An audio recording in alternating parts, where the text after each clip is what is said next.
কোনো এক শুভাকাঙ্ক্ষী কমেন্ট করেছেন, মেয়েদের বিয়ের সঠিক বয়স কত? ধন্যবাদ ভাইয়া সুন্দর একটা কমেন্টস করার জন্য।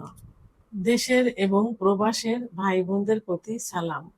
আসসালামু আলাইকুম। আমি প্রভাষক ডাক্তার রিক্তা পারভিন, হোমিওপ্যাথি এবং আয়ুর্বেদিক চিকিৎসক। মেয়েদের বিয়ের সঠিক বয়স কত? ধন্যবাদ ভাইয়া সুন্দর একটা কমেন্টস করার জন্য। আসলে মেয়েদের বিয়ের সঠিক বয়স কত এখানে সঠিকভাবে কোনোভাবেই নির্ধারণ করা হয়নি। তবে ইসলাম,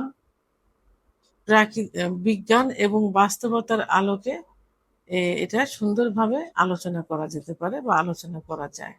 কারো কারো মতে দেখা যায় যে বয়স বাড়ার সঙ্গে সঙ্গে বিয়ে দিতে হবে।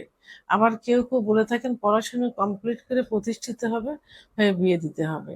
এখানে এখানে আসলে ইসলাম কি বলে থাকে, কারণ আমি ইসলাম, চিকিৎসা বিজ্ঞান এবং বাস্তব অভিজ্ঞতার উপর ভিত্তি করে কিছু আলোচনা এখানে করব। ইসলাম এখানে বলেছেন যে আহ, ইসলামে বলা হয়েছে যে পরিপক্কতা, দায়িত্ব দায়িত্ব নেওয়ার সক্ষমতা এবং চরিত্রের উপরে ভিত্তি করে বিয়ের সময়টা নির্ধারণ করা হয়েছে। ইসলামে বিয়ের ও, পরিপূর্ণভাবে নির্দিষ্ট কোনো সময় নির্ধারণ এখানে করা হয়নি। বলা হয়েছে যে দায়িত্ব নেওয়ার ক্ষমতা যখন একটা মেয়ের ভিতরে আসবে, কারণ বিয়ের পরে সংসারের দায়িত্ব আসে, শ্বশুর শাশুড়ির দায়িত্ব আসে, স্বামীর দায়িত্ব আসে।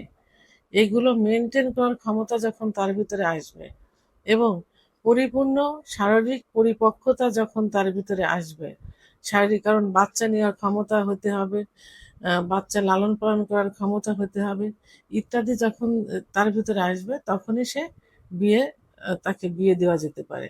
তাহলে ইসলাম পরিপক্কতা এবং দায়িত্ব নেওয়ার সক্ষমতার উপরে বেশি গুরুত্ব এখানে দিয়েছে। আর চিকিৎসা বিজ্ঞানে বলা হয়েছে যে 20 থেকে 30 বছর বয়সের মধ্যে মেয়েদের প্রজনন ক্ষমতা বেশি থাকে। এই সময় গর্ভধারণের সব থেকে উপযুক্ত একটা সময় এবং গর্ভধারণ এই সময় বেশি হয়ে থাকে। তো সেটা 20 থেকে 30 বছর বয়সের মধ্যে। এবং এই সময় বাচ্চা নিলে মায়ের এবং বাচ্চার স্বাস্থ্য ঝুঁকি কম থাকে। মায়ের সন্তান দানকালীন যে জটিলতা, এই জটিলতাগুলো কম থাকে। তাহলে এটা বিজ্ঞান, চিকিৎসা বিজ্ঞানের ভাষায় 20 থেকে 30 বছরের মধ্যে। বাস্তব অভিজ্ঞতা কি বলে? বাস্তব অভিজ্ঞতা এটাই যে একটা শিক্ষিত মাই পারে একটা শিক্ষিত পরিবার উপহার দিতে, একটা শিক্ষিত সমাজ উপহার দিতে। এখানে আত্মসম্মানবোধ, মানসম্মতভাবে চলতে হলে একটা মাকে অবশ্যই শিক্ষিত হতে হবে। শিক্ষা ছাড়া কোনো জাতি উন্নতি লাভ করতে পারে না। সেটা একটা মাই যদি শিক্ষিত হয়, তাহলে সে পারে সেই সমাজটাকে পরিপূর্ণভাবে আহ, আহ, সাজাতে এবং পরিবারকে পরিপূর্ণভাবে সাজাতে পারে। তো শুধু চাকরি করার উদ্দেশ্যেই কিন্তু পড়াশুনো করা হয় না। পরিবারকে সুন্দরভাবে গোছানোর জন্য, দায়িত্ব নেওয়ার জন্য, দায়িত্ব দেওয়ার জন্য এবং তার ভিতরে পরিপক্কতা, ম্যাচুরিটি ভাব আসার জন্য ইত্যাদির জন্য পড়াশোনার বিকল্প নেই। তাহলে বাস্তব অভিজ্ঞতার আলোকে পড়াশুনো করতে হবে।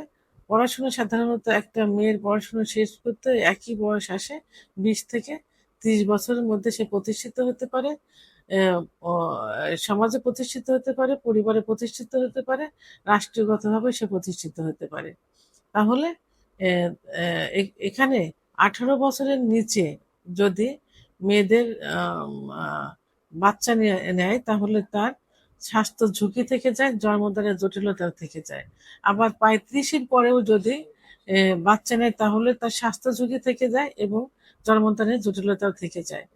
তো কে কি বললো যে মেয়ে বড় হয়ে যাচ্ছে, তার বয়স বেড়ে যাচ্ছে, বুড়া হয়ে যাচ্ছে, ইত্যাদি দিকে না তাকিয়ে ইসলাম যেটা বলে থাকে যে পরিপক্ক হতে হবে, দায়িত্ব নেওয়ার ক্ষমতা আসতে হবে। দায়িত্ব নেওয়ার ক্ষমতা সাধারণত কিন্তু একটু বয়স হলে 20-এর পরে যেয়েই কিন্তু এটা আসে।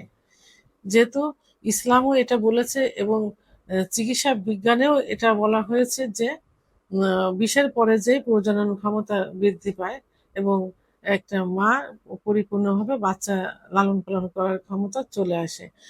এবং বাস্তব অভিজ্ঞতাও কিন্তু একই কথা বলা হচ্ছে যে ও যে সমাজে প্রতিষ্ঠিত হতে হলে, পরিবারে প্রতিষ্ঠিত হতে হলে, শিক্ষিত সন্তান দিতে হলে, একটা ভালো পরিবার গঠন করতে হলে শিক্ষার বিকল্প নেই। আর সেই শিক্ষাটাও কিন্তু ২০ থেকে ৩০ বছরের মধ্যে পরিপূর্ণভাবে পেয়ে যেতে পারে। তাহলে ইসলাম বা চিকিৎসা বিজ্ঞান এবং বাস্তব অভিজ্ঞতা সবই একই কথার মধ্যে সীমাবদ্ধ রয়ে গেছে। ভিডিওটি সম্পর্কে যদি কোনো মতামত থেকে থাকে অবশ্যই কমেন্টসের মাধ্যমে জানাবেন। আর ভিডিওটি ভালো লাগলে লাইক, কমেন্ট, সাবস্ক্রাইব করে আমার সঙ্গে থাকুন। আল্লাহ হাফেজ।